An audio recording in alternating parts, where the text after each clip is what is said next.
Hi friends, പുതിയൊരു വീഡിയോയിലേക്ക് സ്വാഗതം. അപ്പോൾ ഇന്നത്തെ ഒരു വീഡിയോ എന്ന് പറഞ്ഞു കഴിഞ്ഞാൽ കുറച്ച് വീട്ടുവിശേഷങ്ങളാണ് കേട്ടോ. അത് വൈകുന്നേരത്തെ സമയത്തെ വീട്ടുവിശേഷങ്ങളാണ് കാണിക്കുന്നത്. മക്കൾ സ്കൂളൊക്കെ വിട്ട് കഴിഞ്ഞ് വന്ന് അവർക്കുള്ള ഭക്ഷണമൊക്കെ കൊടുത്തു കഴിഞ്ഞിട്ട് ദാണ്ടെ നല്ലതുപോലെ മഴയൊക്കെ തോർന്ന് നിൽക്കുകയാണ് കേട്ടോ. അപ്പോൾ ഞാൻ കഴിഞ്ഞ വീഡിയോകളിലൊക്കെ പറഞ്ഞിരുന്നു, ഞാൻ ഇഞ്ചി വിത്ത് എല്ലാ വർഷവും മേടിച്ച് നടുന്നതാണ്. ഈ വർഷം എനിക്കത് കിട്ടിയില്ല എന്ന് പറഞ്ഞിരുന്നു. എന്നാൽ ഈ കുറച്ച് ഇഞ്ചി വിത്ത് എനിക്ക് കിട്ടി കേട്ടോ. അതൊന്ന് നടാൻ വേണ്ടിയിട്ടായിരുന്നു. നല്ല മഴയായിരുന്നു 2-3 ദിവസമായിട്ട്. ഇന്ന് കുറച്ചൊരു തോർച്ചയുണ്ട്. അതുകൊണ്ട് ആ ഇഞ്ചി വിത്ത് നടാൻ വേണ്ടിയിട്ട് ഇറങ്ങിയതാണ്.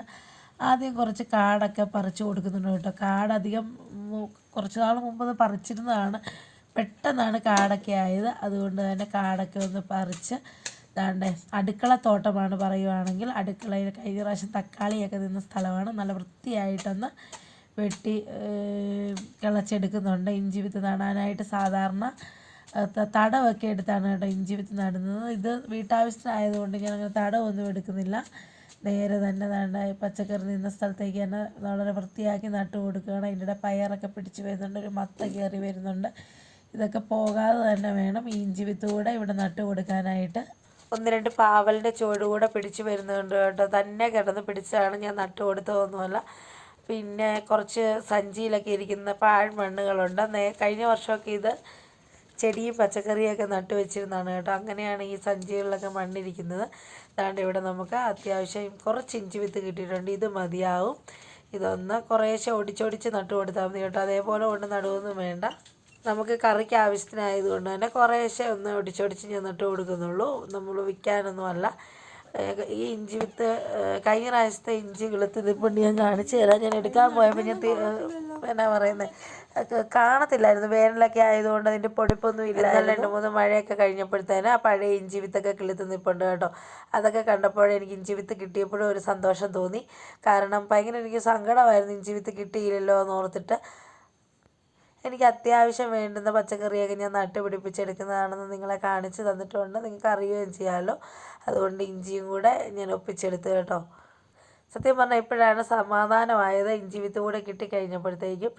ഇഞ്ചി അത്യാവശ്യമുള്ളൊരു കാര്യമായതുകൊണ്ട് തന്നെ വീട്ടിൽ വേണം. ഇഞ്ചി വിത്തെല്ലാം നട്ട് കഴിഞ്ഞതിന് ശേഷം ആ നട്ട ഭാഗത്ത് മാത്രം കുറേശ്ശെ ചാണകപ്പൊടി ഇട്ട് കൊടുക്കുക കേട്ടോ. ചാണകപ്പൊടി വളരെ കുറവാണ്, അതുകൊണ്ടാണ് നട്ട ഭാഗത്ത് മാത്രമായിട്ട് ഇട്ട് കൊടുക്കുന്നത്.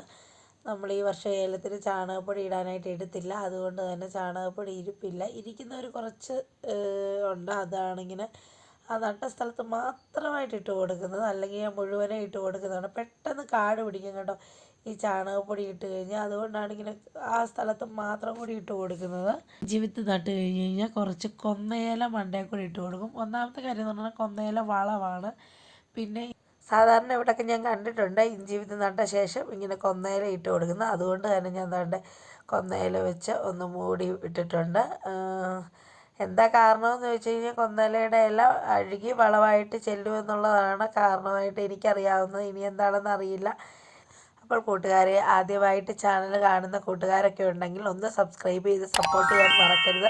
വീഡിയോ നിങ്ങൾക്ക് ഇഷ്ടപ്പെട്ടാൽ ലൈക്കും ഷെയറും കമൻറ്റും ഒക്കെ ഇടണേ. ഒരുപാട് കൂട്ടുകാർ എൻ്റെ ചാനലിൽ വീഡിയോ കാണുന്നുണ്ട്, പക്ഷെ സബ്സ്ക്രൈബ് ചെയ്യുന്നവരുടെ എണ്ണം വളരെ കുറവാണ്. മടികൂടാതെ ഒന്ന് സബ്സ്ക്രൈബ് ചെയ്തും ലൈക്ക് ചെയ്തും ഒക്കെ ഒന്ന് സപ്പോർട്ട് ചെയ്യണേ കൂട്ടുകാരെ. സബ്സ്ക്രൈബ് ചെയ്ത ശേഷം തൊട്ട് താഴെ കാണുന്ന ബെൽ ബട്ടൺ ഒന്ന് ക്ലിക്ക് ചെയ്ത് ഓൾ എന്ന ഓപ്ഷൻ എനേബിൾ ചെയ്താൽ ഞാനിടുന്ന വീഡിയോകളെല്ലാം നിങ്ങൾക്ക് നോട്ടിഫിക്കേഷനായി എത്തുന്നതായിരിക്കും കേട്ടോ.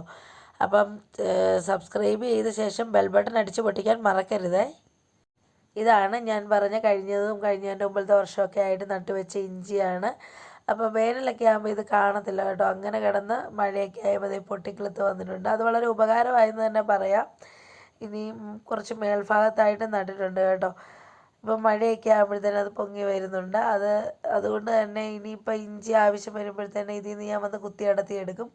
കണ്ടോ, പുല്ലേതാ ഇഞ്ചി ഏതാ മഞ്ഞൾ ഏതാണെന്ന് അറിയത്തില്ലാത്ത അവസ്ഥയിലാണ് നിൽക്കുന്നത്. ഇവിടെ തന്നെ ഒന്ന് വെട്ടിക്കളച്ച് കൊടുത്ത് തടവെടുത്ത് ഇഞ്ചി നടണമെന്ന് ഓർത്തതാണ്, പക്ഷെ പറ്റിയില്ല.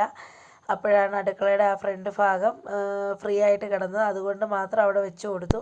അങ്ങനെ ഇഞ്ചി നടലൊക്കെ കഴിഞ്ഞ് വന്നപ്പോഴത്തേനും മങ്കട മീനായിട്ട് വന്നിട്ടുണ്ട്.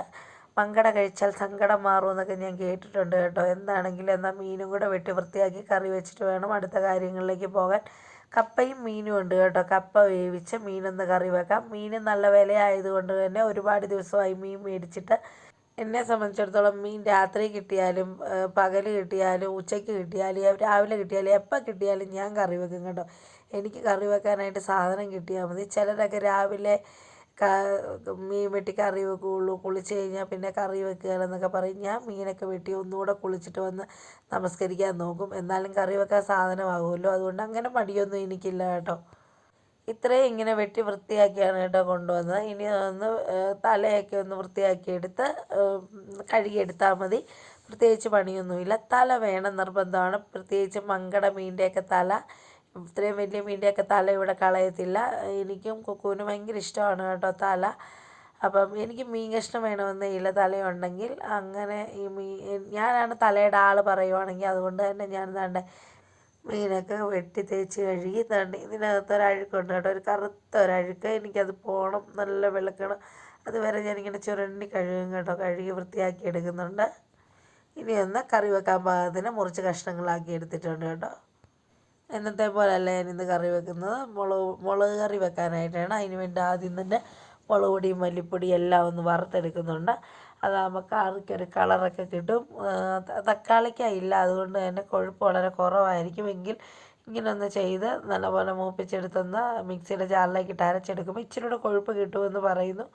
നമുക്കൊന്ന് ചെയ്ത് നോക്കാം. ഞാൻ ഇവിടെ ചെയ്ത് നോക്കുന്നതാണ്. എനിക്ക് അത്ര വലിയ കൊഴുപ്പ് കിട്ടുന്നതായിട്ട് തോന്നുന്നില്ല കേട്ടോ. തക്കാളിക്ക വേണം. തക്കാളിക്ക ഇല്ലെങ്കിൽ കൊഴുപ്പ് കുറവായിരിക്കും. എങ്കിലും ഒരു മുളക് കറി വെച്ചെടുക്കാമെന്ന് കരുതി ഇതെല്ലാം കൂടി ഒന്ന് വറുത്തെടുത്തിട്ടുണ്ട്. ഇനി ചൂടാറി കഴിയുമ്പോൾ ഇതൊരു മിക്സിയുടെ ജാറിലേക്ക് ഇട്ട് അരച്ചെടുത്താൽ മതി കേട്ടോ.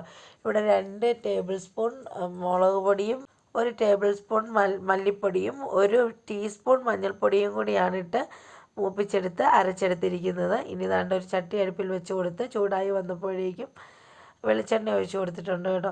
ഞാൻ ആദ്യം വിറകടുപ്പിൽ മീൻകറി വെക്കാമെന്ന് ഓർത്ത് വെളിയിൽ കൊണ്ടുപോയതാണ്. അവിടെ കാറ്റ് ചാറ്റമഴയും കാരണം ഒരു രക്ഷയില്ലാതെ ഞാൻ തിരിച്ചകത്തേക്ക് വന്നു കേട്ടോ. ഇത് ഗ്യാസിൽ തന്നെ വെച്ചെടുക്കാമെന്ന് ഓർത്തു. അതാണ്ട് ഇവിടെ വെളിച്ചെണ്ണ ചൂടായി വന്നപ്പോഴത്തേക്കും ആദ്യം 2 ഉലുവ ഇട്ട് പൊട്ടിച്ചെടുക്കുന്നുണ്ട്. ഉലുവ പൊട്ടി വന്ന ശേഷം ഇതിലേക്ക് ഇട്ട് കൊടുക്കുന്നത് ഉള്ളി, ഇഞ്ചി, പച്ചമുളക്, ഒരു 2 അല്ലി വെളുത്തുള്ളി, ഇത്രയും കൂടി ഇട്ട് നന്നായിട്ടൊന്ന് വഴറ്റിയെടുക്കുന്നുണ്ട്. വെളുത്തുള്ളി ഞാൻ പറഞ്ഞിരുന്നു, എല്ലാ മീനുകൾക്കും വെളുത്തുള്ളി ഞാൻ ഉപയോഗിക്കാറില്ല. ചില മീനുകൾക്ക് മാത്രമേ ഉപയോഗിക്കുകയുള്ളൂ. മങ്കട മീൻ ഒരു 2 വെളുത്തുള്ളി ഉപയോഗിച്ചിട്ടുണ്ട് കേട്ടോ. 2 അല്ലി വെളുത്തുള്ളിയെ ഒന്ന് കീറിയിട്ടേക്കുന്നതാണ്, അതുകൊണ്ടാണ് ഇങ്ങനെ കിടക്കുന്നതും. ഇനി ഇതെല്ലാം കൂടി അത്യാവശ്യം ഒന്ന് മൂത്ത് വരാൻ തുടങ്ങിയപ്പോഴത്തേക്കും 1-2 തണ്ട് കരിയാപ്പില ഒന്ന് ഊരിയിട്ട് കൊടുത്തിട്ടുണ്ട്. ഇനി നന്നായിട്ട് വഴറ്റിയെടുത്ത ശേഷം ഉള്ളിയൊക്കെ ചെറുതായിട്ടൊരു ഗോൾഡൻ കളർ വരുമ്പോഴത്തേക്കും അരച്ച് വെച്ചിരിക്കുന്ന അരപ്പ് കൂടി ചേർത്ത് കൊടുത്തിട്ടുണ്ട് കേട്ടോ. ഈ അരപ്പ് കൂടി എണ്ണയ്ക്കകത്തിട്ട് നന്നായിട്ടൊന്ന് വഴറ്റിയെടുക്കുന്നുണ്ട്. ഒരു പച്ചച്ചുവയൊക്കെ ഒന്ന് പോകുന്നിടം വരെ. പച്ചച്ചുവ കാണുകയില്ല, മൂപ്പിച്ചെടുത്തതാണ്. എങ്കിലും ജസ്റ്റ് ഒന്ന് വഴറ്റിയെടുത്ത ശേഷം ഇതിലേക്ക് ആവശ്യത്തിന് വെള്ളം ഒഴിച്ചു കൊടുക്കുന്നുണ്ട്. മീനൊന്ന് വേകാൻ ആവശ്യത്തിന് വെള്ളം ഒഴിച്ചു കൊടുത്തിട്ടുണ്ട്. മീൻ കറിയുടെ കൂടെ കപ്പ വേവിച്ചത് കൂടി കഴിക്കേണ്ടത് കൊണ്ട് തന്നെ അല്പം ചാറ് കൂടുതൽ വേണം കേട്ടോ. ഇവിടെ കഷ്ണത്തേക്കാൾ പ്രാധാന്യം ചാറിനാണ്. അതുകൊണ്ട് അല്പം വെള്ളമല്ല, കുറച്ച് കൂടുതൽ വെള്ളം ഒഴിച്ചു കൊടുത്തിട്ടുണ്ട്. ഇനി കറിക്ക് ആവശ്യമായ ഉപ്പ് കൂടി ഇട്ട് കൊടുത്തിട്ടുണ്ട്. ഞാൻ പലപ്പോഴും പല വീഡിയോകളിലായി പറഞ്ഞിരുന്നു, എനിക്ക് സ്പൂണിന് ഉപ്പളവ് അറിയില്ല, കൈക്കാണ് കറക്റ്റ് അറിയാവുന്നത്. ഞാൻ സ്പൂണിന് ഉപ്പിട്ട് കഴിഞ്ഞാൽ ഒന്നി കൂടിപ്പോവും, അതല്ലെങ്കിൽ തീർത്തും കുറഞ്ഞു പോവും. അതുകൊണ്ട് തന്നെയാണ് കൈക്ക് ഇട്ട് കൊടുത്തിരിക്കുന്നത്. ഇനി കറിക്ക് ആവശ്യമായ കുടംപുളി കൂടി ഒന്ന് കഴുകിയിട്ട് കൊടുത്ത് കറി ഒന്ന് തിളച്ച് വരാനായിട്ട് വെച്ചിട്ടുണ്ട്. തിളച്ച് വന്ന ശേഷമാണ് മീൻ കഷ്ണം ഇട്ട് കൊടുക്കുന്നത്. ഒരു 3-4 മിനിറ്റ് കഴിഞ്ഞപ്പോഴേക്കും കറി നല്ലതുപോലെ തിളച്ച് മറിയാൻ തുടങ്ങി. ഇനി ഇതിലേക്ക് മീൻ കഷ്ണം പെറുക്കിയിട്ട് കൊടുത്താൽ മതി. ഒരുപാട് ദിവസമായി മീൻ മേടിച്ചിട്ടുള്ളത് കൊണ്ട് തന്നെ ഒരു 3-4 കഷ്ണം പറക്കാനുമായിട്ട് മാറ്റി വെച്ചിട്ടുണ്ട് കേട്ടോ. അതുകൊണ്ട് തന്നെയാണ് ഈ ഓരോന്നോരോന്നായിട്ട് നോക്കി ഇട്ട് കൊടുക്കുന്നത്. നല്ല കഷ്ണം നോക്കി വറക്കാനായിട്ട് എടുത്തു. അങ്ങനെ ഇവിടെ ദാണ്ടെ ചാറിൽ മുങ്ങി നിൽക്കുന്ന വിധമാണ് മുഴുവൻ കഷ്ണങ്ങളും ഇട്ട് കൊടുത്തിരിക്കുന്നത്. ഇപ്പോൾ തിളയ്ക്കുമ്പോൾ ബാക്കിയും കൂടെ കയറി മുങ്ങിക്കോളും കേട്ടോ. അങ്ങനെ ഇതെല്ലാം അടച്ചു വെച്ച് കൊടുത്തിട്ടുണ്ട്. ഇനിയൊന്ന് വെന്ത് വരണം. ഒരു 10-15 മിനിറ്റ് കഴിഞ്ഞ് ഞാനൊന്ന് തുറന്ന് നോക്കി കേട്ടോ. അപ്പം മുഴുവൻ ചാറിൽ മുങ്ങിയാണോ നിൽക്കുന്നതൊക്കെ അറിയാൻ വേണ്ടി ഒന്ന് തുറന്ന് നോക്കിയാണ്. കുഴപ്പമൊന്നുമില്ല, അത്യാവശ്യം തിളച്ച് മറിയുന്നുണ്ട്. സാധാരണ മീൻ കറി വെന്ത് തുടങ്ങുമ്പോഴത്തേക്ക് ഞാൻ സ്പൂണിട്ട് ഇളക്കാറില്ല, ചട്ടി കൊണ്ട് ഇങ്ങനെ കറക്കി കൊടുക്കുകയുള്ളൂ കേട്ടോ. എന്താണെന്നറിയില്ല, ഇന്ന് ചട്ടിയെ പിടിച്ചിട്ട് നല്ല ചൂട്, അതുകൊണ്ട് തന്നെ ചട്ടി പിടിച്ച് കറക്കാനായിട്ട് നിൽക്കാഞ്ഞത്. ബാക്കിയും കൂടെ വേവാനായിട്ട് നല്ലതുപോലെ ഒന്ന് അടച്ചു കൊടുത്തിട്ടുണ്ട്. പിന്നെ അധികം താമസമൊന്നും ഇല്ലായിരുന്നു കേട്ടോ. കറി ഒന്ന് നല്ലതുപോലെ തിളച്ചതാണ്ട്. ഒരുപാട് പറ്റണ്ടാന്ന് കാക്ക പറഞ്ഞു. കപ്പയ്ക്ക് കറിക്ക് ചാറ് വേണമെന്ന് ഞാൻ പറഞ്ഞല്ലോ. അതുകൊണ്ട് തന്നെ ഇതാണ്ട് ഇവിടെ കരിയാപ്പിലയും ഉലുവ പൊടിച്ചതാണ് ആദ്യം ഇട്ട് കൊടുത്തത്. അതിന് ശേഷമാണ് കറിവേപ്പില ഇട്ട് കൊടുത്തേക്കുന്നത്. ഇനി അതിലേക്ക് ഒരല്പം വെളിച്ചെണ്ണ കൂടി ചുറ്റിച്ചൊഴിച്ചിട്ട് ഫ്ലെയിം ഒന്ന് ഓഫ് ചെയ്തിട്ടുണ്ട്. ഉലുവ പൊടിച്ചൊക്കെ കൂടി ആകുമ്പോൾ അടിപൊളി ടേസ്റ്റും മണമൊക്കെയാണ് കേട്ടോ. ദാണ്ട് ഇവിടെ ഒരു 10-15 മിനിറ്റ് കഴിഞ്ഞാണ് ഈ കറിയുടെ അടുത്ത വീഡിയോ ഞാൻ എടുക്കുന്നത്. അപ്പോൾ തന്നെ എണ്ണയൊക്കെ തെളിഞ്ഞ് അടിപൊളിയായിട്ടുണ്ട് കറി ഇവിടെ തിളച്ച് വെന്തോണ്ടിരുന്ന സമയം കൊണ്ട് ഞാൻ കപ്പയ്ക്കുള്ള എല്ലാം ശരിയാക്കി എടുത്തിരുന്നു കേട്ടോ. ഇപ്പോഴത്തെ കപ്പയെന്ന് പറഞ്ഞു കഴിഞ്ഞാൽ നല്ലതുപോലെ വേകുകയില്ല. അതുകൊണ്ട് തന്നെ സംശയം ഉണ്ടായിരുന്നു കപ്പ പൊളിച്ചപ്പോഴും അരിഞ്ഞപ്പോഴും ഒക്കെ. പക്ഷെ കുഴപ്പമില്ല, അതിൻ്റെ ഒരു കിഴങ്ങ് കപ്പയെ വേവാത്തേ ഉള്ളായിരുന്നു കേട്ടോ. ബാക്കിയെല്ലാം ഇവിടെ വെന്ത് കുഴഞ്ഞ് റെഡിയായിട്ടുണ്ട്. ആൾക്ക് ഓരോ മീനായിട്ട് വറക്കാനായിട്ട് മാറ്റി വെച്ചിട്ടുണ്ട്. കഴിക്കുന്നതിന് മുമ്പായിട്ട് മീൻ വറുക്കാനായിട്ട് നിന്നില്ല കേട്ടോ. സമയം ഒരുപാട് കഴിഞ്ഞു പോയിരുന്നു. വിശന്നിട്ടാണ് ഒരു രക്ഷയില്ലായിരുന്നു. എങ്ങനെയും പെട്ടെന്ന് കഴിച്ചാൽ മതിയായിരുന്നു. അതുമല്ല, കപ്പ വേവിച്ചതിൻ്റെ കൂടെ അല്ല മീൻ വറുത്തത് വേണ്ട. ഞങ്ങൾക്ക് ഇവിടെ ചോറിൻ്റെ കൂടെയാണ് കൂടുതലായിട്ട് മീൻ വറുത്തത് വേണ്ടത്. കപ്പയ്ക്ക് മീൻകറി തന്നെയാണ്. മീൻകറിയോടൊപ്പം തൈരും കൂടെ ഞങ്ങൾക്ക് ഇഷ്ടമാണ്. പക്ഷേ മഴ ആയതുകൊണ്ട് തന്നെ തണുപ്പായതുകൊണ്ട് തൈര് വാങ്ങിച്ചിട്ടില്ല. വാങ്ങിച്ചു കഴിഞ്ഞാൽ പിന്നെ പിറ്റേ ദിവസം തൊണ്ടയ്ക്ക് വേദനയും ബഹളങ്ങളൊക്കെ ആയിരിക്കും. എന്നാലും അടിപൊളി ടേസ്റ്റാണ് കേട്ടോ. തൈരും മീൻകറിയും കപ്പയെല്ലാം കൂടെ. രാത്രിയിൽ അത്താഴമാണിത്. അത്താഴത്തിൽ ചോറ് വേണമെന്നൊന്നും നിർബന്ധമില്ല. നമുക്ക് കപ്പയാണെങ്കിലും മതി, അങ്ങനെ കുഴപ്പമൊന്നുമില്ല കേട്ടോ. ഇവിടെ ഫത്താഹിനും കുക്കൂനും ആർക്കും തന്നെ ചോറിന് വേണ്ട. കപ്പ കണ്ടു കഴിഞ്ഞാൽ ചോറ് വേണ്ട. അതൊരു പ്രധാനപ്പെട്ടൊരു കാര്യം കൂടിയാണ്. അപ്പോൾ നിങ്ങൾ ഇന്നത്തെ വിശേഷങ്ങളൊക്കെ കണ്ടല്ലോ. നിങ്ങൾക്ക് ഇഷ്ടപ്പെട്ടെന്ന് ഞാൻ കരുതുന്നു.